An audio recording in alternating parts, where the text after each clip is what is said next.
February 25th, Wednesday. Today's first reading begins with the sentence, "The word of the Lord came to Jonah a second time." Why second time? Because first time God called him to go preach to the people of Nineveh, but Jonah did not listen to the Lord, but went in a different direction, but God did not leave him. He was thrown in the sea and was made to reach the shore of Nineveh. This is the place where he received the word of God a second time. This time he did not rebel, but went and preached, and the entire country was saved.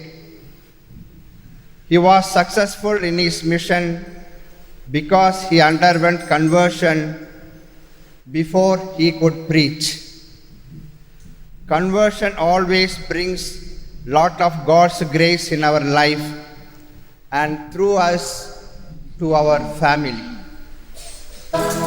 நெஞ்சத்திலே தூய்மையுண்டோ, இயேசு வருகின்றார். நொறுங்குண்ட நெஞ்சத்தையே இயேசு அழைக்கின்றார்.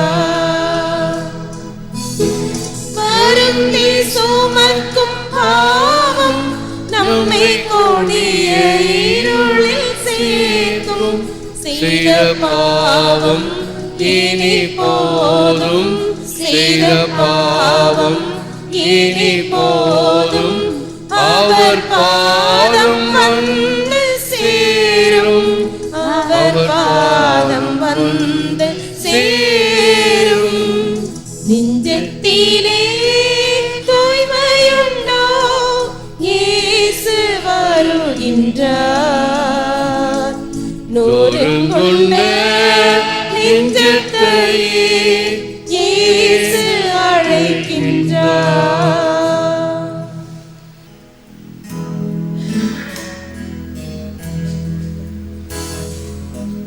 கடவுளே, உமது பேரன்பிற்கேற்ப எனக்கு இரங்கும்.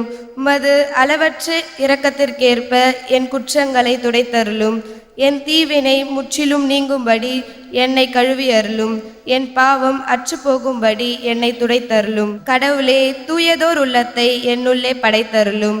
உறுதி தரும் ஆவியை, புதுப்பிக்கும் ஆவியை என்னுள்ளே உருவாக்கி அருளும். உமது முன்னிலையிலிருந்து என்னை தள்ளிவிடாதேயும். உமது தூய ஆவியை என்னிடமிருந்து எடுத்து விடாதேயும். ஏனெனில் பலியினால் உம்மை மகிழ்விக்க முடியாது. நான் எரிபலி செலுத்தினாலும் நீர் அதில் நாட்டம் கொள்வதில்லை. கடவுளுக்கேற்ற பலி நொறுங்கிய நெஞ்சமே. கடவுளே, நொறுங்கிய குணமுறந்த உள்ளத்தை நீர் அவமதிப்பதில்லை.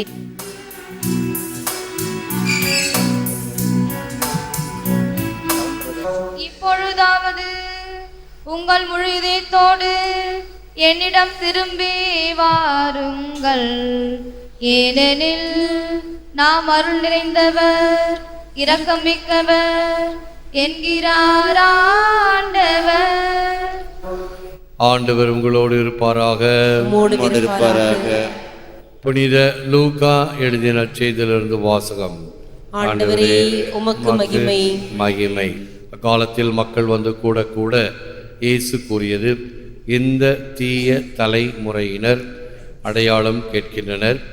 இவர்களுக்கு யோனாவின் அடையாளத்தை தவிர வேறு அடையாளம் எதுவும் கொடுக்கப்பட மாட்டாது. யோனா நினிவே மக்களுக்கு அடையாளமாய் இருந்ததை போன்று மானிட மகனும் இந்த தலைமுறையினருக்கு அடையாளமாயிருப்பார்.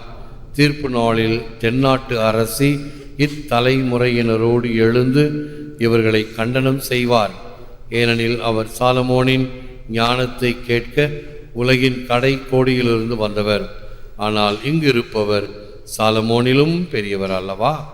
தீர்ப்பு நாளில் மக்கள் இத்தலைமுறையினரோடு எழுந்து இவர்களை கண்டனம் செய்வார்கள்.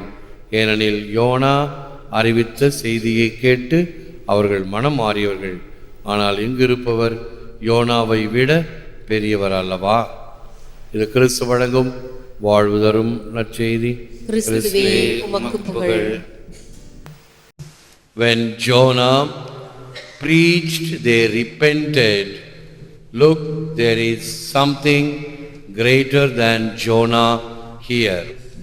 யோனா அறிவித்த செய்தியை கேட்டு அவர்கள் மனம் மாறினார்கள். இங்கிருப்பவர் யோனாவை விட பெரியவர் அல்லவா?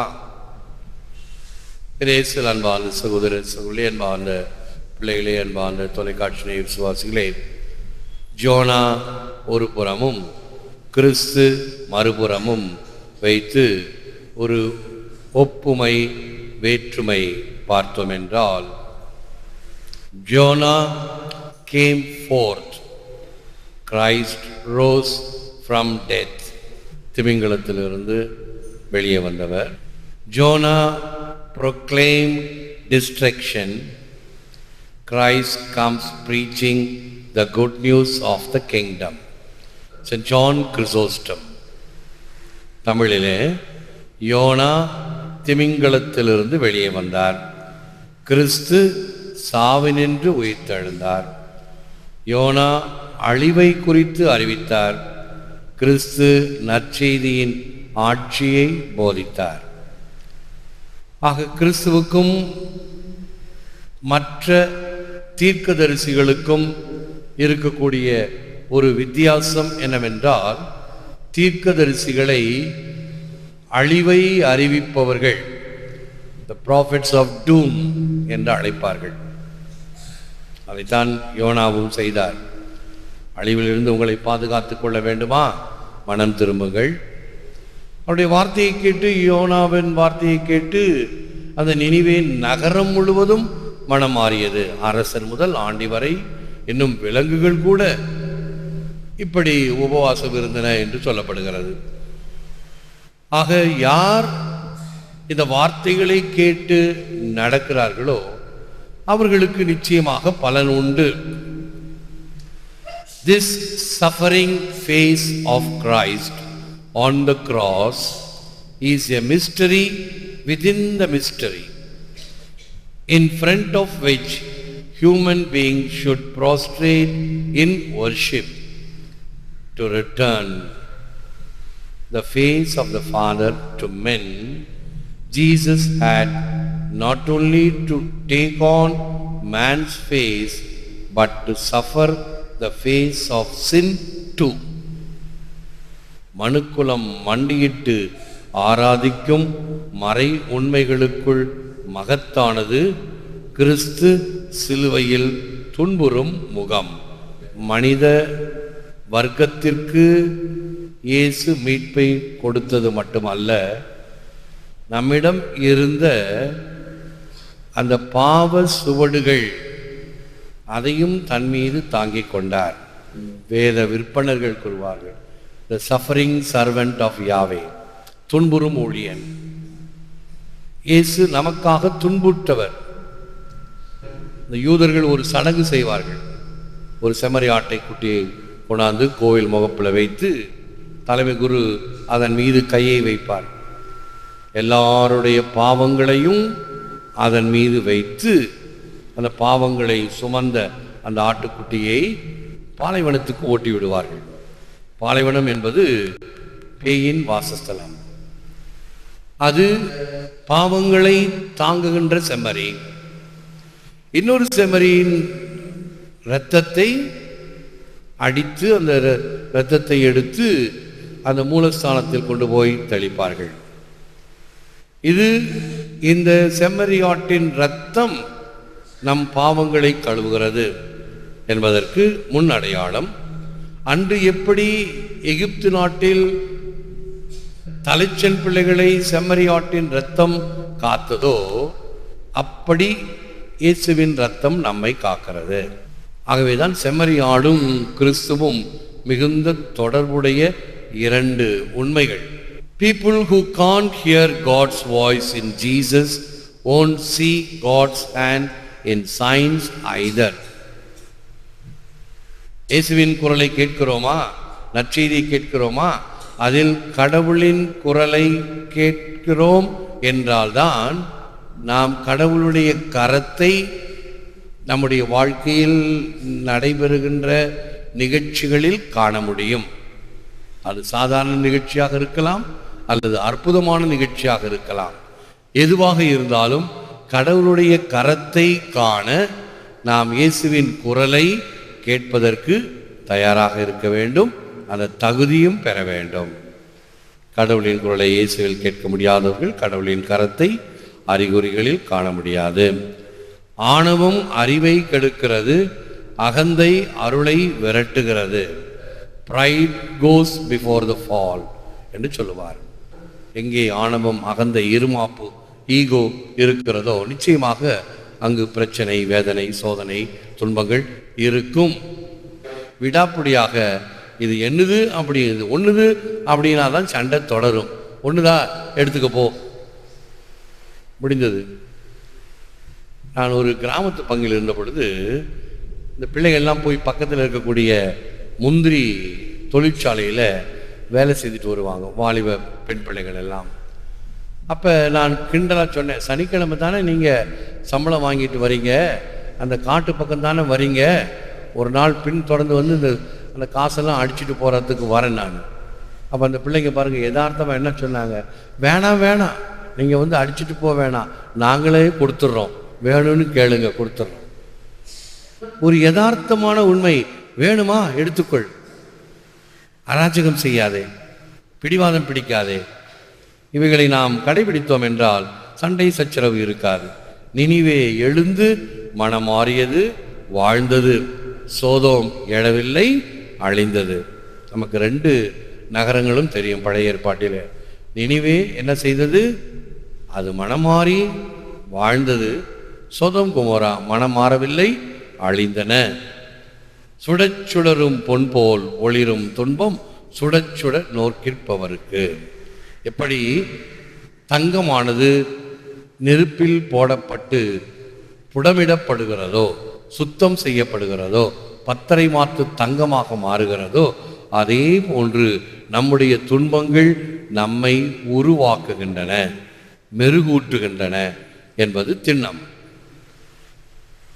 பில் கிளின்டன் கூறுகிறார், கீழே விழா வழுக்கி விழா வாழ்வு என்பதை விட கீழே விழும் ஒவ்வொரு தடவையும் எழுந்து நிற்பதில்தான் வாழ்வின் மிகப்பெரிய சிறப்பு உள்ளது. நான் தடுக்கி தடுமாற விழவில்லை அப்படின்னு சொல்றதை விட 2-3 தடவை கீழே விழுந்தேன், ஆனால் மறுபடியும் எழுந்து சுதாரித்து கொண்டு பயணத்தை தொடர்கிறேன் என்பதுதான் சிறப்பு. அது ஆன்மீகத்திலும் இருக்க வேண்டும். செபிப்போம், விழுந்தால் இருப்போம். ஓ Jesus, humbled to objection for me, teach me to humble myself for love of you. ஓ இயேசுவே, எனக்காக உம்மை தாழ்த்தினீர், உமது அன்பிற்காக என்னை தாழ்த்த உதவி புரியும். மனம் மாற நீர் கொடுக்கின்ற வாய்ப்புகளை நாங்கள் தவறவிடாமல் ஏற்று ஆழ்மனத்தில் பதித்து அதற்கேற்றாற்போல் வாழவும் வளரவும் செய்தருளும். ஏற்று வரமருளும் இறைவா, காக்கும் கரங்களினால். ஆமென். ஆமென். உன் புகழை பாடுவது என் வாழ்வின் இன்பமையா, உன்னருளை போற்றுவது என் வாழ்வின் செல்வமையா. துன்பத்திலும் இன்பத்திலும் நல் தந்தையாய் இருப்பாய், கண்ணையர காத்திருக்கும் நல்லன்னையாய் அருகிருப்பாய், என்னை என்றும் அணைத்திருப்பாய். உன் புகழை பாடுவது என் வாழ்வின் இன்பமையா, உன்னருளை போற்றுவது என் வாழ்வின் செல்வமையா.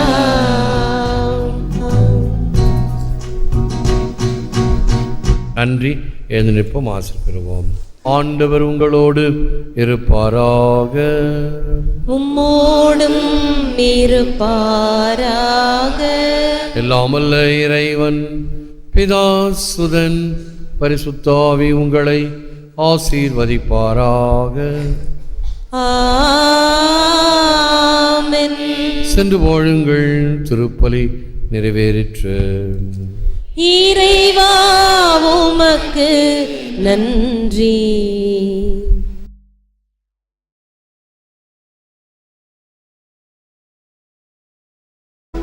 பிதாசுதன் பரிசுத்த ஆவியின் பெயராலே ஆமென். இயேசுவுக்கே புகழ். மரியே வாழ்க.